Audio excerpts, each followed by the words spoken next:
Hi, welcome to My Story, My Voice, a special segment on Libre Vision TV where we sit down with leaders, artists, and change makers to explore their journey, their inspiration, and the experiences they have shaped who they are today.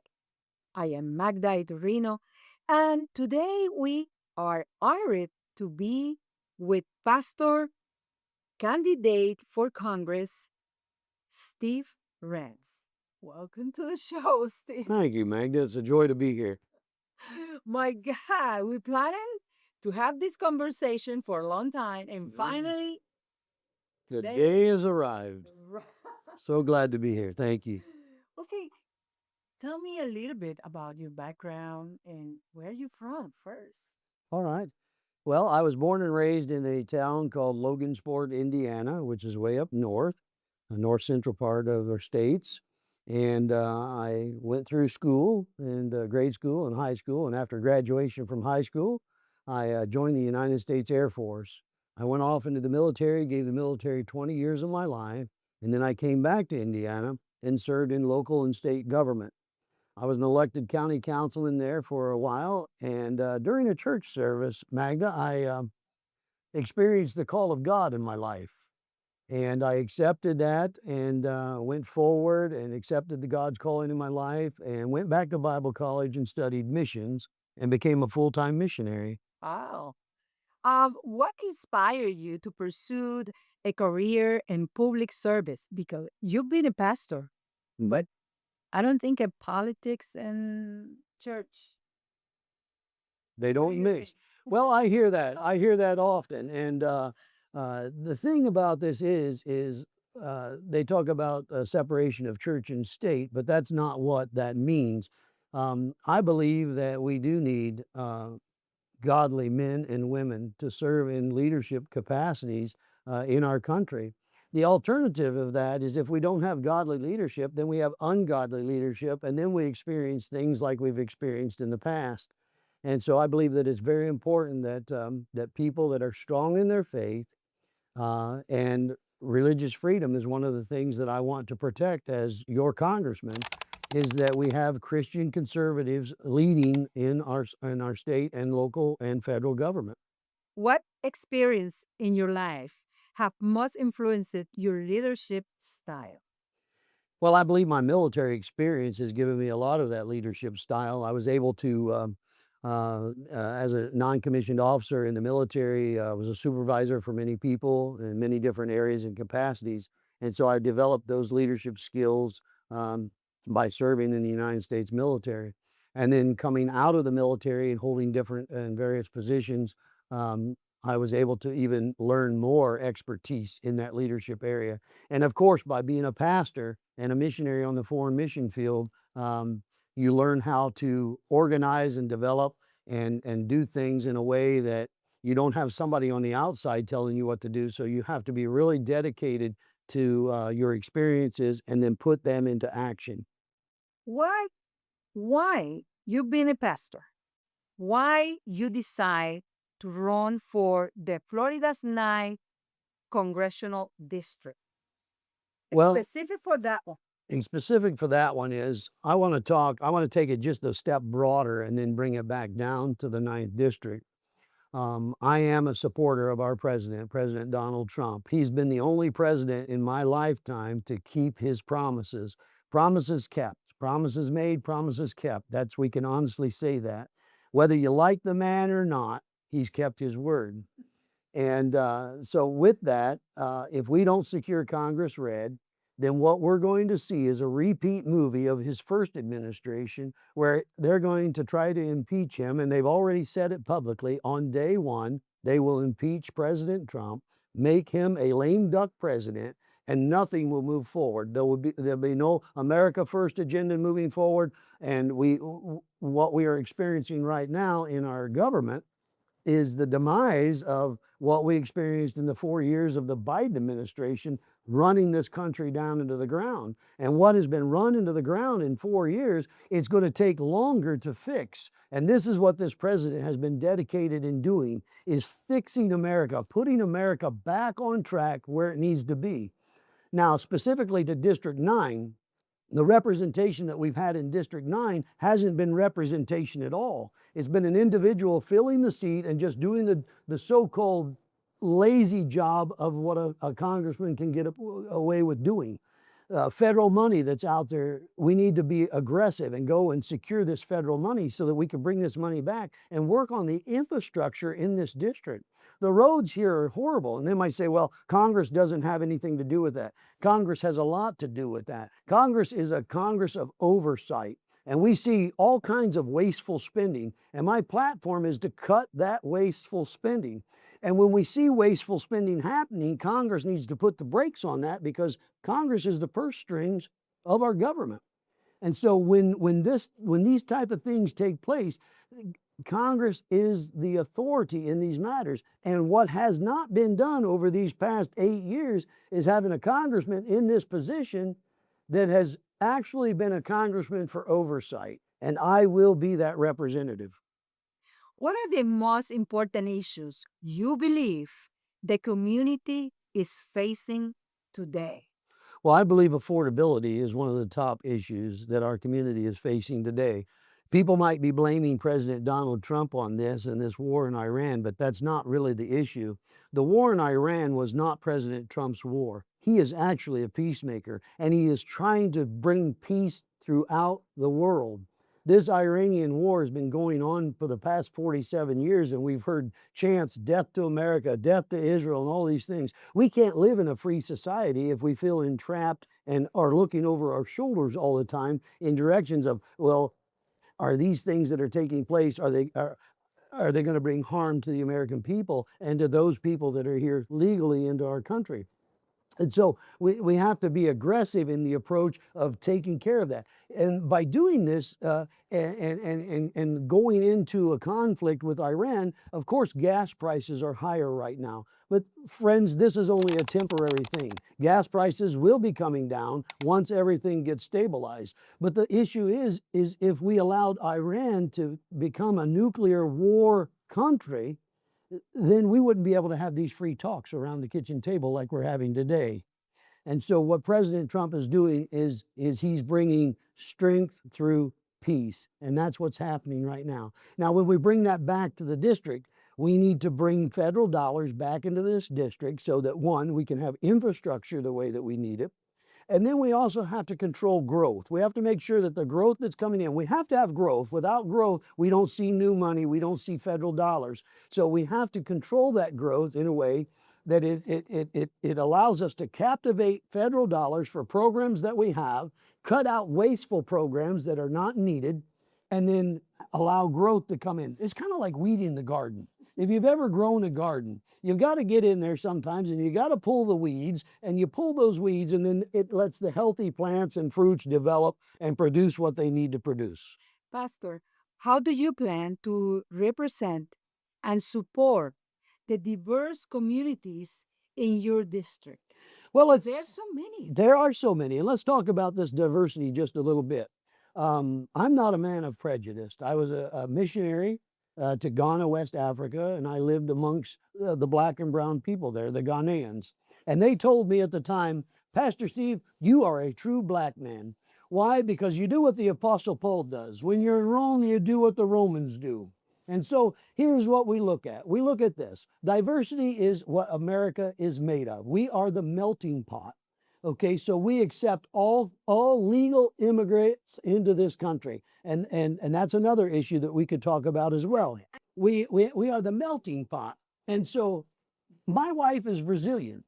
And so in amongst all of this, she is of a different culture than what I am. I'm American. Okay. And so what we do is we embrace every culture, the Puerto Ricans, the Colombians, any culture that comes in here, we are open arms to that. But we are open arms when people are here legally, not illegally.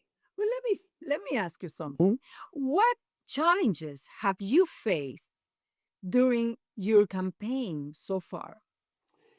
Well, everyone faces challenges in different ways. And, you know, I don't know that I've really had severe challenges, but it's just obstacles that get into the way. It's like the runner, your athletic runner that's running the marathon, and then they have these hurdles that they have to jump. Well, these hurdles shouldn't be something that stops us, but they should be something that helps us build our character and actually makes us stronger. And in this campaign, everybody, it doesn't matter what level you're at, there's never enough money to run a campaign the way a person wants to run a campaign. But there are issues out here that can be obstacles. And my job is to face those obstacles with confidence. And I'm not perfect and I don't know everything. And it's not my job to be perfect and to know everything. But it is my responsibility to seek out issues and then find the best possible solution to bring a resolve to those. Whether that issue is bringing money back into the district, whether that issue is solving an infrastructure problem, whether that issue is reforming immigration, it's just having the spirit, the energy, and the knowledge to go in and tackle these things and bring them about to a solution that's best for everybody. What motivates you to continue working in politics and public service? I know it's not easy. No, it's not easy, but I'll tell you what, I'm a believer. I'm a believer in Jesus, okay? He's the Lord of my life, and He gives me my vision, He gives me my direction, and He gives me my energy each and every day. So when I wake up in the morning, the first thing I do is I have my private time with my Lord. And that sets my vision and my energy and my focus for the day. So my strength and my energy comes from the joy of the Lord. He's my strength. Tell me something. Why you think that you are the best man for that position? Well, I bring a lot of experience into this position. My military career, for one, serving 20 years in the military, both as an enlisted soldier under the command and authority of someone else, and then being in a position of supervision and leadership.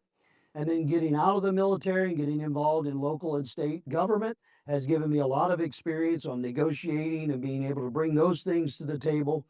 And then my career in ministry, serving as a missionary on the foreign field where you have to do things and develop things on your own, and then serving as a senior pastor, counseling individuals. All of these things just bring a bold level of experience into this area, and that experience then can go on and serve me and others in the capacity as a representative in Congress.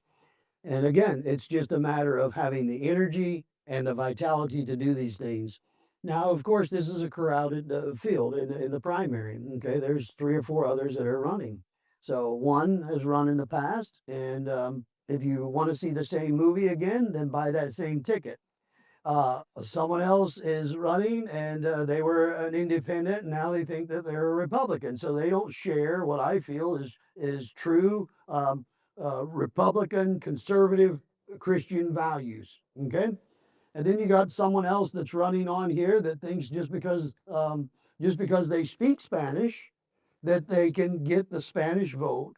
And so my recommendation is for the Hispanic population is don't just vote for somebody because they have a Latino name, but look at that person and see what they're going to do for the Latino population. So, and I'm not Latino, but I'm married to a Latino. I'm married to a Brazilian, Brasileira. And Soon you're going to speak Spanish. all soon. We're learning some different things. But the thing here is to be able to embrace people and take their ideals and their values. It's not my voice that's going to Washington, D.C., it's our voice that's going to Washington, D.C. But what kind of message would you like to share with voters right now? They're still learning about your campaign. They don't know you. Well, they don't. There are some that don't know me. Many people have met me along the campaign trail. I've been out knocking on doors, talking to several individuals um, uh, of all nationalities, but a lot of Latinos. And I have a personality that people seem to like and enjoy. And so with that, I'm talking to individuals, and as I'm doing that, they say, "Oh man, I like what you have to say. I like your energy. You seem like a nice guy. You seem like you know what you're talking about. I'm going to support you." August the 18th is the primary election day in Florida.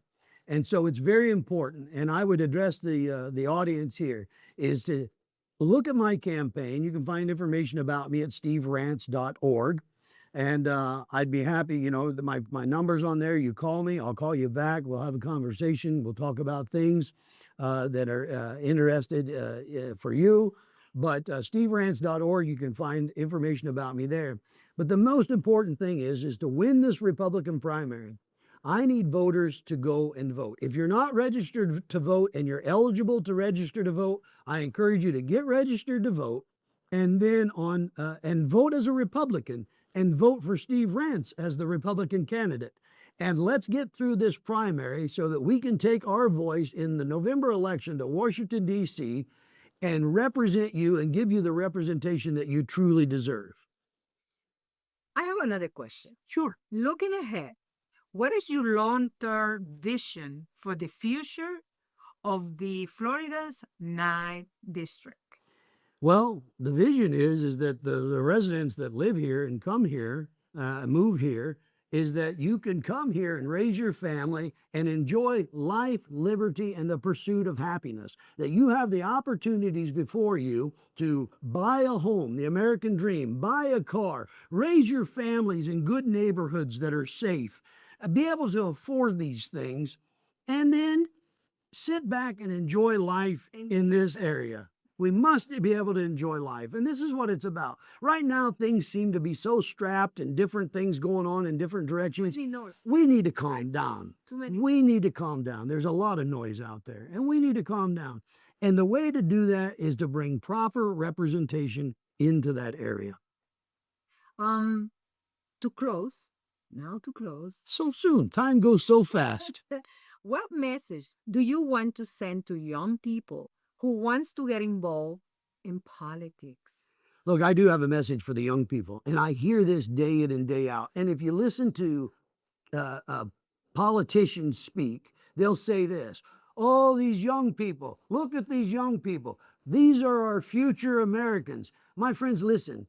Your young voice is just as important for me to hear today than it is when you're 60 or 70 or 80, 90 years old. The young voice is America today, not America of the future. And I encourage you, if you want to get involved into politics, jump on my team, and we will welcome you. You'll have many things to do, and you will learn the process of what it's like to serve in government, because there is no one too young or too old to be a part of the Rance team.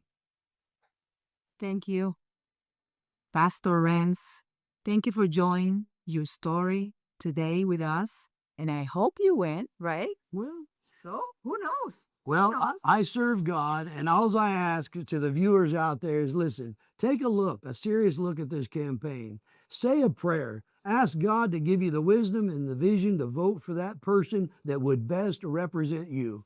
And if I am that person, I am asking you today to vote for Steve Rance for Congress in the U.S. House of Representatives, representing District 9 right here in Florida. And you can do that by finding more information about me at steverance.org, and also on that same website.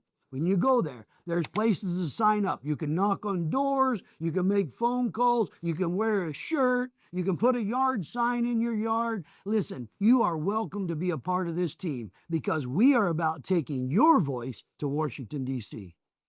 Thank you, Pastor. Thank you, Magda. And thank you to our viewers for joining us on My Story, My Voice on Libre Vision TV, where we bring you the stories behind the people making a difference in our communities. I am Magda Iturino. Thank you for watching, and I will see you next time.